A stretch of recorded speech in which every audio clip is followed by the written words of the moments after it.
पटना शहर के पश्चिमी हिस्से में गंगा नदी के किनारे बसा कुर्जी इलाके में एक कम किराए के कमरे की तलाश में एक परिवार ऐसे भूतिया बंगले में शिफ्ट हो जाता है जिसका उन्हें कोई अंदाजा तक नहीं था।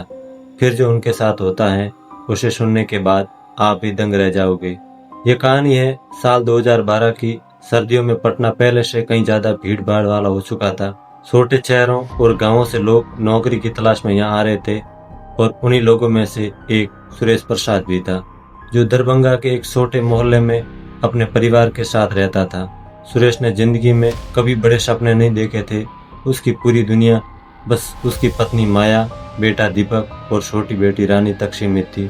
गांव में बूढ़ी माँ और 2 बीघा जमीन थी जिससे साल भर का खर्चा तक नहीं निकलता था। कई साल छोटे मोटे काम करने के बाद आखिरकार सुरेश प्रसाद को पटना में एक बिजली विभाग में क्लर्क की नौकरी मिल गई थी। तनख्वाह बहुत बड़ी नहीं थी कि ऐशो आराम और अच्छा घर बना सकें, लेकिन इतनी जरूर थी कि बच्चों की पढ़ाई ठीक से हो सके।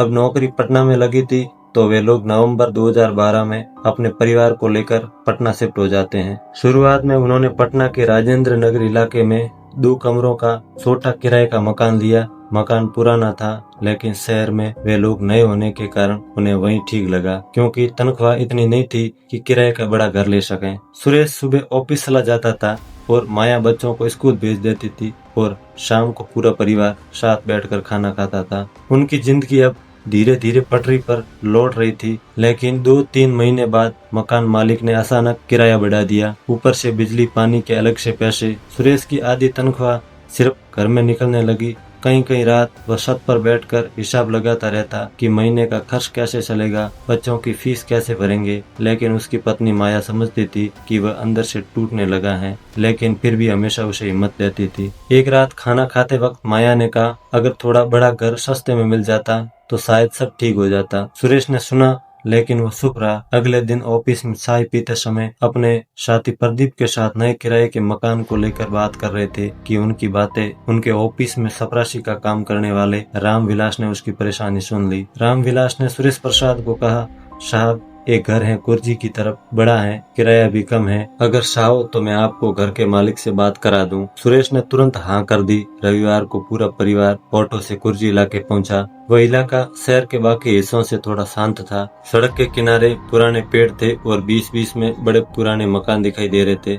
थोड़ी दूर अंदर जाने पर लोहे का जंग लगा गेट दिखा, जिसके पीछे बड़ा सा बंगला खड़ा था। दीवारों पर काई जमी थी, कई जगह प्लास्टर उखड़ा हुआ था, लेकिन घर देखने में मजबूत लग रहा था। सामने छोटा सा आंगन, लंबा बरामदा और ऊपर 2 मंजिलें। माया ने धीरे से सुरेश से कहा, घर तो अच्छा है। वे लोग बाहर खड़े बातें कर ही रहे थे कि तभी अंदर से लगभग 60 साल का दुबला पतला आदमी बाहर आया। उसका नाम विजय नारायण था, वही उस मकान का मालिक था। उसने ज्यादा बातें नहीं की, बस जल्दी जल्दी घर दिखाने लगा। नीचे 4 कमरे थे, ऊपर 3। तीसरी मंजिल की तरफ जाने वाली सीढ़ी पर ताला लगा हुआ था। तो सुरेश ने भी पूछ लिया कि दादा ऊपर क्या है। विजय नारायण कुछ सेकंड चुप रहा, फिर बोला, पुराना सामान रखा है, वैसे भी कोई नहीं जाता वहाँ। उसके बोलने का तरीका अजीब था, लेकिन सुरेश ने ज्यादा ध्यान नहीं दिया। वह सिर्फ इतना सोच रहा था कि इतना बड़ा घर इतने कम किराए में कैसे मिल रहा है। 2 दिन बाद पूरा परिवार वहाँ रहने आ गया। शुरुआत के कुछ हफ्ते ठीक बीते। बच्चों को बड़ा घर पसंद आने लगा। दीपक बरामदे में बैठकर पढ़ाई करता और रानी आंगन में खेलती रहती। माया भी खुश थी, क्योंकि इतने दिनों बाद उसे थोड़ा खुला किस्म जो मिला था। बस घर में हमेशा एक अजीब सी सीलन रहती थी। चाहे कितनी भी सफाई करो, पुरानी नमी और बंद कमरों की गंध कभी खत्म ही नहीं होती थी। मगर पुराने घरों में ऐसा होना आम बात थी। धीरे धीरे परिवार उस घर में ढलने लगा। जनवरी की एक रात सुरेश ऑफिस से देर से लौटा। ठंड काफी थी। खाना खाने के बाद वह बरामदे में बैठकर चाय पी रहा था कि तभी ऊपर से कहीं हल्की सी आवाज आई, ठक ठक ठक, जैसे कोई लकड़ी के फर्श पर धीरे धीरे चल रहा हो। उसने ऊपर देखा, पूरा हिस्सा अंधेरे में डूबा हुआ था। तो उसने सोचा कि पुराना मकान है, आवाज करता होगा। लेकिन अगले दिन रात को वही आवाज फिर आई। इस बार माया ने भी सुनी। उसने पूछा, ऊपर कोई रहता है क्या? सुरेश ने कहा, अरे नहीं, पुराना घर है, कभी कभार कुछ चीजें इधर उधर गिर जाती हैं। मगर सच यह था कि उसे भी अब अजीब लगने लगा। कुछ दिनों बाद उसकी बेटी रानी ने एक ऐसी बात कही जिसने पहली बार माया को बेचैन कर दिया। दोपहर में खेलते खेलते वह अचानक रसोई में आई और बोली, मम्मी ऊपर वाली आंटी बहुत अच्छी हैं। माया ने बिना ध्यान दिए पूछा, कौन आंटी बेटा? तभी रानी ने मासूमियत से कहा, वही सफेद कपड़े वाली जो ऊपर रहती है। माया कुछ सेकंड तक तो उसे देखती रही, फिर उसने सोचा बच्ची शायद ऐसे ही कह रही होगी। लेकिन कुछ दिन बाद रानी कई बार सीढ़ियों के पास खड़ी होकर मुस्कुराने लगी, जैसे किसी को देख रही हो। एक रात माया की अचानक नींद खुली। उसे लगा जैसे बरामदे में कोई धीरे धीरे चल रहा हो। कदमों की आवाज बिल्कुल साफ थी। उसने सुरेश को जगाया। दोनों ने बाहर निकल कर देखा, लेकिन वहाँ कोई नहीं था। वह वापस आकर अपने कमरे में सो गए।